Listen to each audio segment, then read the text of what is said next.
Hi, everybody. Welcome to Your Brains Need Fuel, a podcast where we're going to touch on the entrepreneurial side of different business industry and also on various career opportunities that are offered to you after your graduation. The guest I have today is someone I had the chance to meet during the North Bay Chamber of Commerce back in September. Please welcome Thomas Brown from BuzzMasters. Hello, thank you. Thanks How are you doing today? I'm good. How are you doing, David? Yeah, I'm good. My first question would be, how did you get into that digital media production industry?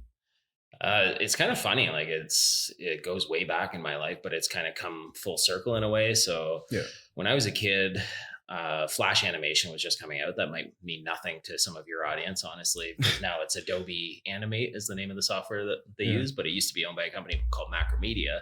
Okay. And it was called Flash back then. And it was, you set up keyframes and you animate things. And I had got into web development through my cousin who did a program with the college in Ottawa, and he showed me some of the stuff that he did. I went home, made my own website. And then my mom introduced me to Flash animation because they had it at the school board where she was working. And so I just started playing around with it. I got a couple books. I ended up enrolling in programs at Canada College, actually. Adult level programs for animation when I was like in grade 6 or something like that. When I went through to high school, I had a very heavy focus on business technology, communications technology. They were easy credits for me, honestly, like because I already knew the stuff. And so what ended up happening is I was more like a teaching assistant where I was helping other students get their projects done because I would have mine done really quick. And I was able to assist the teacher in that way. So. It's just crazy to see how far we came like the last 20 years ago from animation point of view and all like the media that's coming up right now. You can see like the graphics are way different than they were back in the days. That leads me to, what program did you take at college or university? So I went to Seneca College down in Toronto. I was on their York University campus, so I kind of got the university experience, but Seneca's flavor of it. I was taking their Bachelor of Software Development program. So it was very enterprise focused development. I really structured my course load around Java enterprise development because at the time there was like really good paying jobs for Java enterprise development. And so I saw that as an opportunity. But about midway through my 4 years at Seneca, Apple launched their iPad. And so that kind of changed everything. It was mobile app development was the name of the game. And so I shifted my whole course load around. I still had a heavy focus on Java Enterprise because I wanted to carry that forward for my career. But I also focused a lot on the mobile app development and the tablet development. Actually, my final thesis for my program was about the integration of tablet technology into the classroom and how it would affect learning. So it was, that was what I took. And for people who don't know, can you like explain like the difference a bit between Java? Like, is Java just like a web developer software? And what's the difference between like Java and let's say a mobile application? So this is a deep conversation, but so when you talk about web development, you're often talking about HTML, which is hypertext markup language. If you look at the source of any website, you'll see HTML. I don't know how many people watching this will have seen that, but HTML just kind of structures the content on a web page. And then there's another language called cascading style sheet, CSS, that's used to actually make those web pages look nice. So that's where all the styling comes from. Things have changed a little bit with the technology over the last few years. Like anyways, I won't get into all the technical jargon, but when it comes to Java, it's more of a server side technology. So your website, it communicates with a back-end piece of software. So for example, if you're logging into a website, it's not in the HTML, the CSS, or the JavaScript that allows you to log in. That's going to run a request to a server piece of software to say like, is this a valid credential? What access do they have? Whatever, let them in. And so, Java, it's a compiled language and it's more server side than it is like client facing. I'm trying to figure out, it's been a while since I spoke the language because I've honestly been out of the development world for a while, and I'm trying to like piece together what's left into something meaningful for an audience that I don't really know. So I apologize if that made no sense. And after your studies, when you graduated from Seneca, what field did you get into? Like, did you start at BuzzMaster right away, or is it something that happened years after? It came later. So I kind of sad story in a way, I guess. I had a great job at CIBC head office down there. I was part of their finance technology department as a test analyst. Okay. And so I was really responsible for making sure that the software they were releasing was going to work as expected. And I had a job offer in hand from them to basically start a career. I think it was first offer was like $65,000 a year, which, I mean, different time. And looking at it, like in the Toronto market, 65 grand doesn't go quite as far as it does in North Bay. Yeah. But at the time, my grandmother was at home sick with leukemia and my mother was home sick with breast cancer. And so it was very hard for me to be away during that going on in my life. And so I made the decision to move home just to kind of be closer and help out wherever I could at the time. I was lucky to find a job with a company called Patchcord Inc., who's just a local software startup in town. They did a lot of development for like logistics and transportation companies. So I had really good experience there. They pretty much primarily developed in Perl, another programming language, but it's very scripty and kind of hacky slashy and less structured than like a Java or a C or C++. But anyways, I had a lot of fun with that. A lot of great experience. And at CIBC, I actually kind of first dipped my toe into the business analysis side of things, meeting with they were internal clients at the time, but I was meeting with other departments of the bank to gather requirements for pieces of software, translate those into the technical requirements that the developers could use to actually produce a piece of software. But when I got into my job with Patchcord here in town, I kind of got to do the same thing. So I actually got to go meet with customers, help understand their business challenges and goals, and translate those into technical requirements that could be used from a developer perspective to produce a piece of software that was actually accomplishing the goal. I can't remember the question now. Yeah. But when did you start at BuzzMasters? Oh, BuzzMasters. Yeah. So sorry, there's a chain of events that happen here. So after Patchcord, I moved on to do some consulting development for an education company out of Kenora, Ontario. So it was all virtual, all remote. Well before the pandemic, as I was mentioning before we started this, I've been using these, video conferencing tools and chat tools and collaborative docs tools for years and years and years. So the fact that it's taken the general public or the wider market space so long to catch on has just been kind of frustrating for me as like a techie person, but I'm glad it's here. After that opportunity, it was a contract-based opportunity with that educational company. So that contract ran out. They didn't have the budget for a renewal. So I just started developing websites to kind of make some coin. It was easy work, like compared to some of the other development I'd been doing. Building a website was like basics. So I was doing that. I got a few gigs doing that. And then Did you start doing that like before the platform like Wiz started? Like now we have like so many platforms that help you build a website. Did you started that before? Before, yeah. Okay. So I would hire a designer to develop the look and feel of the website. And then I would take that and I would sketch out like, okay, this needs to be this, whatever. I would build out the structure, apply the styles, test it across, because mobile responsive development, they call it, was just coming out at the time where depending on what size of device you're looking at on, whether it's a tablet, a phone, or whatever variety of phone, the website needs to adapt and display nicely. So it's kind of a tricky thing at the time. It's become a lot easier since then. But yeah, so through building websites, that kind of opened up a can of worms of, a website is a marketing tool and it's meant to accomplish certain things. And so it's great that I could develop a website, but how do I improve the odds that website's going to develop profitable results for the customers that were paying me to do this? And so it opened a can of worms of learning about marketing, branding, advertising, digital marketing as a whole. Like it's been such an evolving space. And I know for some of the old school marketers, it's kind of crazy the way marketing's changed, because you really have to stay on top of it nowadays. It's what I've been living with from the technology field forever. But for people who come from the traditional marketing world, like the changes haven't been so great and so fast as they have been the last decade or so. I opened that can of worms and I ended up consulting with local businesses about the opportunities that were available to them on digital, because when I looked around in North Bay, I saw a lot of great businesses that weren't necessarily being very competitive on a wider scale. There's such a bigger market they could have been tapping into. And so that was really the goal of that work.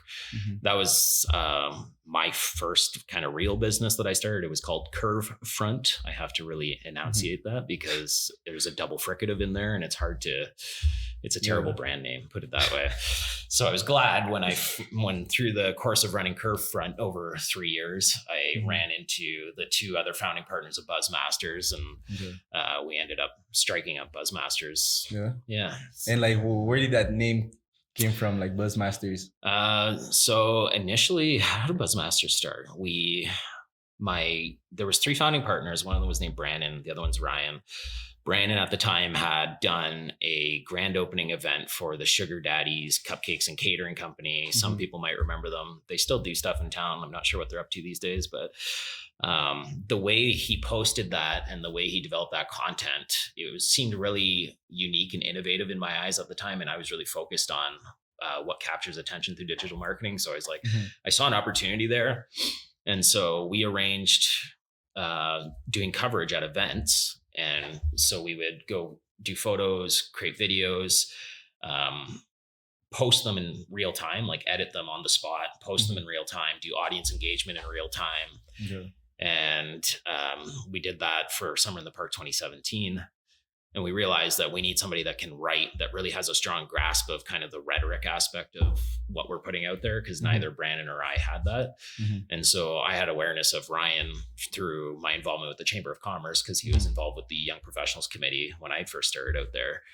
And so I knew he hung out at Twigs, and we went by Twigs, and sure as hell, he was sitting there typing away because he was a journalist at the time. And so we went into Twigs and pitched him the idea, set up a meeting. We got together in my basement a few days later or a week later, I don't remember the exact timeline, and talked about what we were going to do. BuzzMasters was really like a collaborative effort. We sat and pitched ideas to each other, talked about what it meant, what were the connotations. And so the name we landed on, BuzzMasters, was really meant to be a call to action for anybody that worked for us in the future. It's meant, we are trying to generate buzz for the brands that hire us. And they're hiring us because hopefully we're masters of generating buzz. And so if you're in this business and you're not focused on professional development or becoming a master of generating buzz for a brand, then you're in the wrong place. Yeah, for sure. So that's really where the name comes from. And I've been told by some people that it seemed arrogant and stuff. I think it was misperceived by those people, because it was not meant to say like, oh, we're better than all the other people that generate buzz. It's just, that is our goal. We want to be masters of generating buzz. I think it's really catchy as a name. And I really like the way you've been able to combine like the technological side with the marketing side, because I feel like it's really like connected, especially nowadays. Like you said, like marketing, how it changed, digital marketing. I know like brand communication is something really important, because like it influences the way customers might think of a brand. So my question to you is, when you offer the service of video production services for brands, what should the client expect? And what should the client expect? So we tell people we're a full service video production agency. I'll often just say we make videos for brands, because it's very obvious that way, right? We make videos, but it's very specific to brands. And the reason it's so specific to brands is because that's what we study.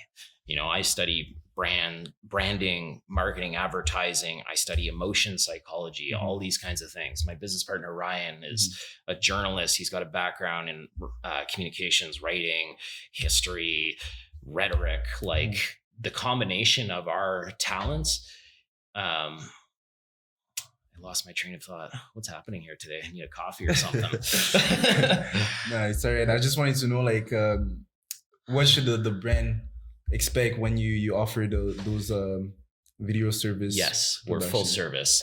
So in that sense that we're full service, when a customer comes to us, the first conversation we have with them is really about, where are you at? Just getting on their level, figuring out what their playing field looks like, I guess, what challenges they're facing, what pain points they're feeling, what opportunities they see, and seeing if the solution that they think they need is actually a fit for what we believe they need based on our knowledge of marketing, communications, and all that fun stuff. But we develop it right from a conversation. we call our discovery process, which most marketing agencies call it.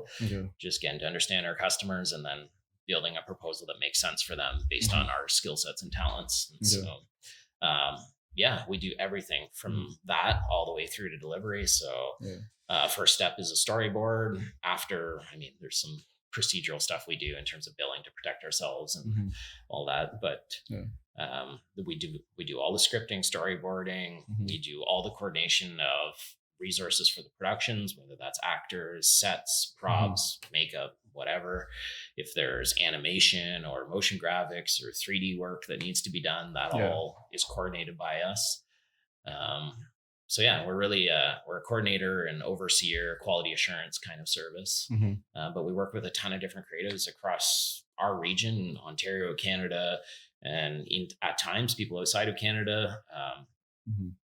But we're just trying to connect our customers to the best, most relevant talent to their needs and make sure that we're overseeing the delivery of what they're looking for so that they get what they need.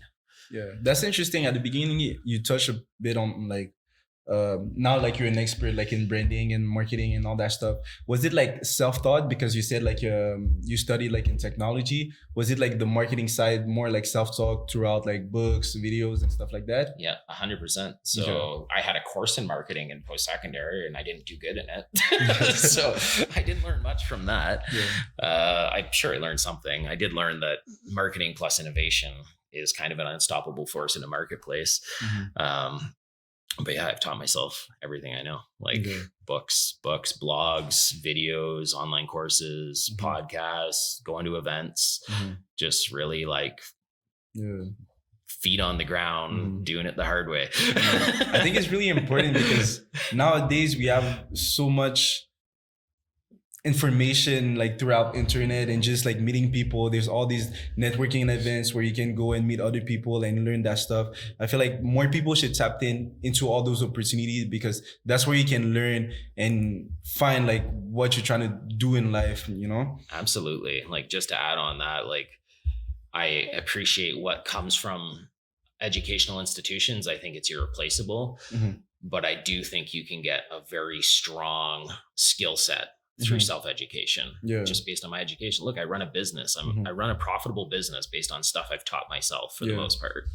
So like there is a huge opportunity for people to just find the information sources that are relevant and spend time with them and like treat yourself like teacher and student, just change your hats kind of thing. I think it's like a small investment you can make to yourself, you know, like buying books, like it's not expensive, or buy like a course online. It's small investment you can do to better yourself for sure. How was it to find your first client when you started BuzzMasters, and when did you know that the business was going like to thrive? That's a big question too. So the first client, thankfully, when we started BuzzMasters, all three of us kind of had our own entrepreneurial ventures behind us. So like I had Curvefront, Brandon had Euphoric Lens at the time, which did a lot of real estate production, kind of like Alex does now with motion marketing. And Ryan had his own news journalism outlet called North Bay Now at the time, which is a website that posted news. He did all the work. It was very much a one-man shop, but like that guy works hard. So we had strong networks in the community is what I'm getting to. So when we had the concept for what we were going to do with BuzzMasters, it was really just a matter of picking up the phone and making a few calls. And it really wasn't long before we had an opportunity in our lap. And that was Summer in the Park 2017. Like when we started this business, it was events focused marketing. It wasn't so much the video branding and communications like it is today. That's been an evolution that's happened partially through finding where our passion areas are, trimming the fat, niching down.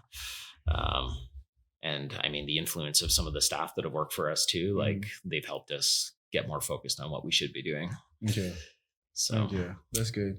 And I've seen I took a look at your website and I see now at BuzzMaster, you mainly do like everything, like all type of like video production and everything. I wanted to ask, do you change your services based on like how the world is changing? Because I see now you do like live streaming video production, I think. So how do you like keep on adding those services? Like, sorry, I just realized I neglected the other half of your last question, which was, how did you know when it was going to be viable?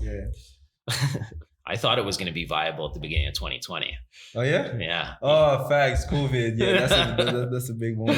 And then March rolled around. I heard some rumblings about this COVID virus out there in China or wherever, but I didn't realize what was coming, and we were a startup. We were still very fragile as a business. We didn't have a lot of savings to protect us and insulate us through those hard times. So my feelings of the business being viable at the beginning of 2020 quickly changed by the end of that first quarter to like, we'll see what we can do, but let's give it hell and see if we can make it through this. And I'm happy to say it. We have so far. I don't want to assume that it's over, because it's definitely not over. I'm still hearing of people getting sick and some people dying, honestly. Like, it's a horrible virus. And the economic impacts. We got this war in Ukraine and Russia that's definitely hurting our economy. The fallout of the virus is hurting our economy. I think it depends what banker or economist you talk to. We're in a recession, or we're going into a recession, or we might barely touch a recession. But the point is, things aren't very strong right now. And so we're still kind of dealing with that. But I do feel like BuzzMasters is viable. We hit our 5-year anniversary in June that just passed. Oh, congrats on that. Thank you. That was a big milestone. I think the 10-year mark is the next big milestone, because it's like 90-something% of businesses don't make it past that 10-year mark. But yeah, we started this year, strongest start we've ever had to a year. We've got cash flow through more than half of the year. We're booking projects into the fall at this point. Like, we've never been in that position as a business. So it feels really good after the last almost 3 years to be where we're at right now. Okay.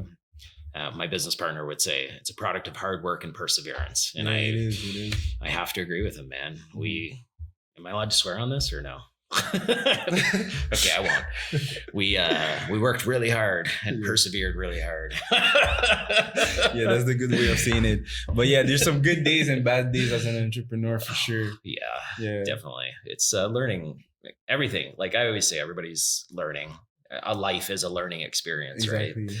And so the entrepreneurial journey is just a unique flavor of that learning journey. And so if you can view it that way and not just constant hardship, it becomes a little more fun, a little bit more like a game than a career necessarily. So anyways, yeah. To go back to the other question.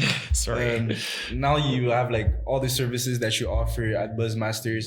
I wanted to know, how do you change those services to fit like the world that is changing? I see that now you have like live streaming production. Like, do you change those services based on how the world is changing? So we have a little bit. Like, the live streaming is definitely a new addition. That kind of came out of Brandon, one of the co-founders of BuzzMasters.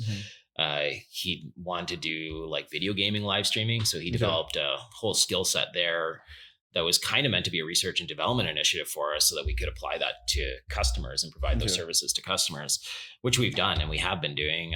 It's not like a huge component of our business. And honestly, like, I could see us adopting more lines of business over time that are relevant to the marketplace at the time when they come up. But it's really, we have to have the talent available to do that. And so that's really the hard part right now, is like, I would love to be doing augmented reality stuff. Where's the augmented reality talent? Like, anybody, somebody that does augmented reality stuff, like, hook us up. But you did a virtual tour of like this building, the Nusu building, right? With the Matterport, I think. Yeah, and that's a discontinued service now. We're not doing that anymore, because that's more, so Brandon, with his real estate services with Euphoric Lens before, he brought in those Matterport services, and we had a bunch of accounts that we had to service, continue servicing on his behalf. But with the recent shifts in the business, we just said, we're not doing real estate services anymore. It's not a core focus for us. It's not what we love doing. We touched a bit on COVID, and I was looking at some of the projects y'all did, and I came across a mini documentary you did on I think it was called Northern Resiliency. So like, it touched on like the community and what they were going throughout COVID. And I wanted to know, what was it important to you to have that sense of community and highlight those brands in that documentary? So there's a few sides to that. Obviously everybody was going through their own journey especially entrepreneurs to that. I mean, everybody was, but like we were interested in the entrepreneurs because we are entrepreneurs. And like there was this big buy local movement at the time. And so we thought it was prudent to explain to the general public a little more what business owners are dealing with and why it's so important to buy local. The other side of that was work was scarce for us, man. So it's like, we've been talking about doing more creative kind of stuff like TV shows or maybe a short film eventually, that kind of thing. That's not just brand communications. And we will probably do more of that stuff over time. It's just, we need to restabilize after COVID and then we'll start doing that stuff again.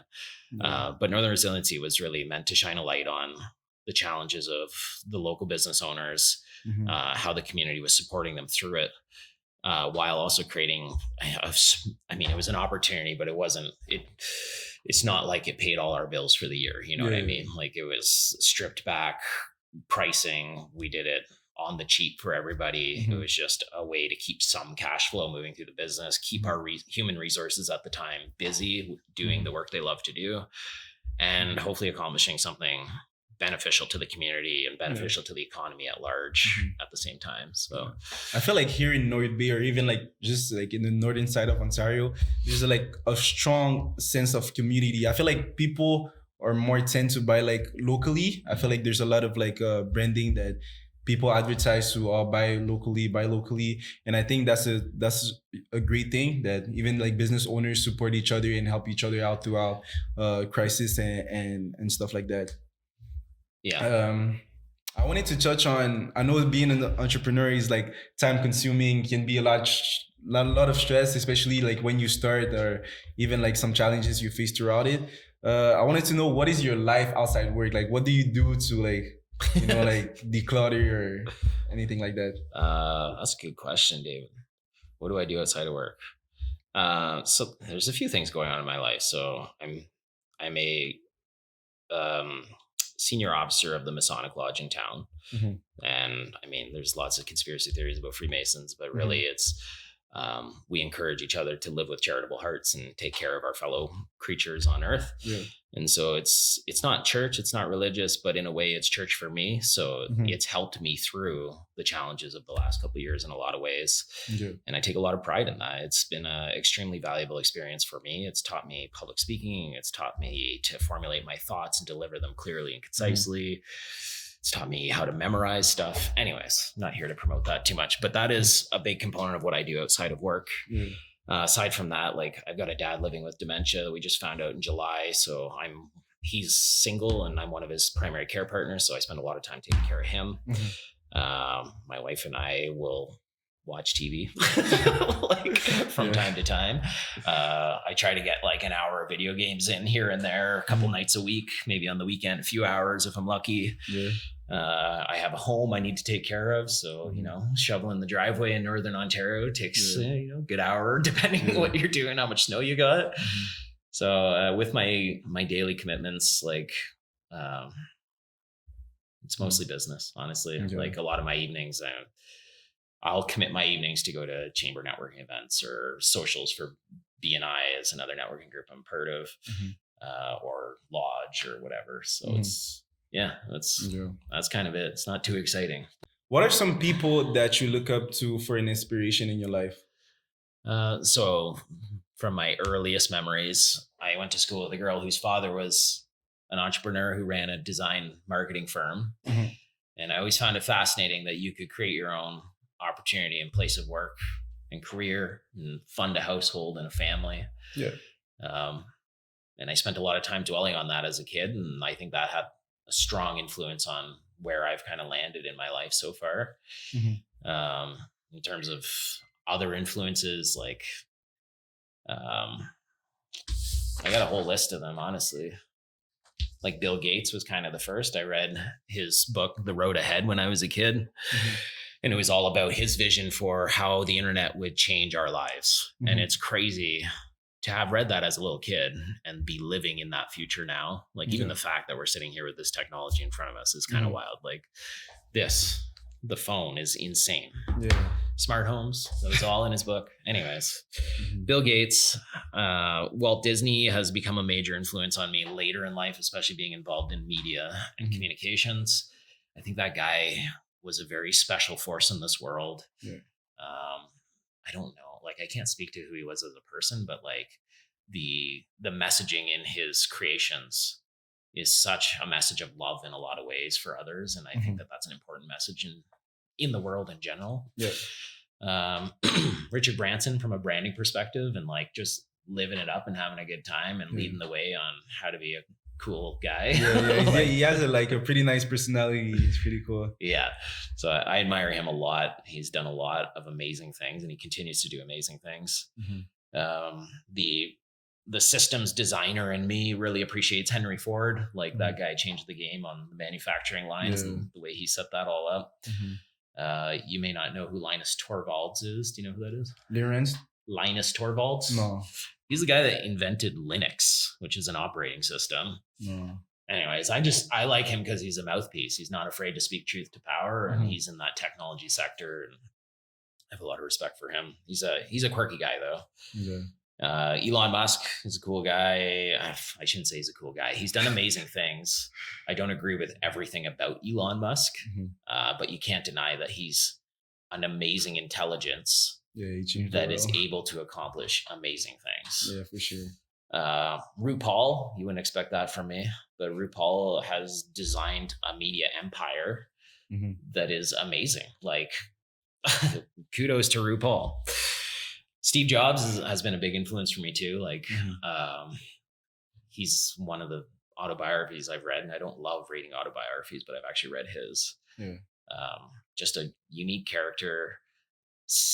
Could be a real jerk in a lot of ways, but very mission oriented, right? And I have respect for people like that. We need people that get things done in this world. And I mean, there are softer ways to do that, but Steve had his own brand of getting things done, and it worked, man. It's one of the most amazing brands, most amazing lines of products, history of products that we've got in the technology space to this date.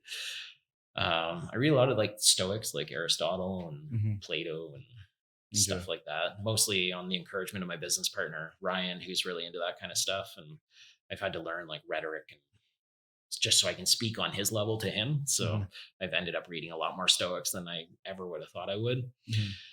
I mean, the list goes on, like George Washington, Ben Franklin, like these guys are just amazing individuals that have dedicated their lives to things beyond just like their immediate kind of human needs or their, you know what I mean? Like it's they're about a bigger mission than just like getting a meal or having a nice house or whatever. No, for sure. With all the history that passed in the world, there's so many people that we can't point on that actually change the way we think, change the way we do things. So it's really interesting to see their point of view and get to know from those people experience. For people listening and that want to start their own business, what would you say it takes to be an entrepreneur? Tenacity. So people are going to tell you to stop. You're going to find reasons that you think you might stop, you might need to stop. But I believe that every challenge is surmountable. It just takes creativity and commitment and hard work to finding the solutions you need. And so, yeah, sticking to your guns and moving forward despite all the reasons not to is, in my mind, a trademark of an entrepreneur. There was another one I mentioned earlier. I can't remember what it was. Keep going. Oh, well, yeah, that's kind of the same idea. Tenacity is, I was saying, out of all the like commonly quoted business sayings, inspirational quotes, whatever, I have two very simple words printed and posted on my bulletin board at home: keep going. And so that's been kind of my driving mantra since I've been an entrepreneur, is just, it's going to get better. You're going to learn things. You're going to find new opportunities. Your network's going to grow, whatever. Like every day you're taking a step forward and giving yourself more leverage in a way. So just keep at it. Okay. And my last question to you would be, I remember we had a conversation at the Chamber of Commerce and you said you really like to read. So if you could give 3 book recommendation to the audience listening, what those 3 books would be? Power of Now by Eckhart Tolle was a very moving read for me. It taught me I tend to live in the future or the past, or I have traditionally tended to live outside of the present moment in a lot of ways. And so that book has taught me what it kind of means and feels like to be present. And so it's been a good touchstone for me to come back to. And I've reread that book probably 4 or 5 times at this point in my life. But I revisit the ideas in it when I'm feeling flustered or scattered, or you'll hear me say from time to time, I feel like my head's on a top because I'm looking over here, I'm looking over here, I'm looking over here, I'm wearing all these different hats, and it can be dizzying, man. So being able to recenter yourself and be present for a minute, focus on what really matters, that's very important. And I think especially for entrepreneurs, because it can be easy to get whisked away in entrepreneurship. The other big one that comes to mind that had a huge influence on my life, I grew up diagnosed with ADHD. And so being organized and getting things done in a methodical way was totally foreign to me. It was almost felt impossible. I read a book, it's called Getting Things Done by David Allen. And he's just got a system for getting things done that works, man. So I've applied it to all areas of my life. My everything. Everything is based on the GTD model. And I advocate very strongly for it. If anybody's ever voicing to me that they're struggling with productivity, I'm like, read this, or even just look at this one diagram that let me explain it to you, because it will change your life. And then a third book, Simon Sinek has a couple good ones. I've listened to a couple of his TED Talk. Yeah. His TED Talk really is what I feel like blew him up and got him some fame. So he's got the power of why. What's it called? Something your why. Start with why. And that's really, I was disappointed by the time I got to the end of that book, because it's really just a compilation of stories about businesses that have a clear why. And I was like, well, damn, Simon, like, I want to know how to find my why. Like, give me some tools here. And then lo and behold, a year or two later, he released Finding Your Why, which is the blue covered book for anybody looking for it. And it's a workbook to help you find your why. And so that's a really powerful tool for anybody that's willing to put the time into it. So that's my 3. Oh, thank you. Well, that's it for today's episode of Your Brains Need Fuel. Thanks again to Thomas for coming and having this great conversation. Don't forget to follow BuzzMasters on Instagram, on Facebook, on all different social media platforms. Also, this episode of Brain Need Fuel is going to be available on YouTube, Spotify, Apple Podcasts. Thank you. Thank you.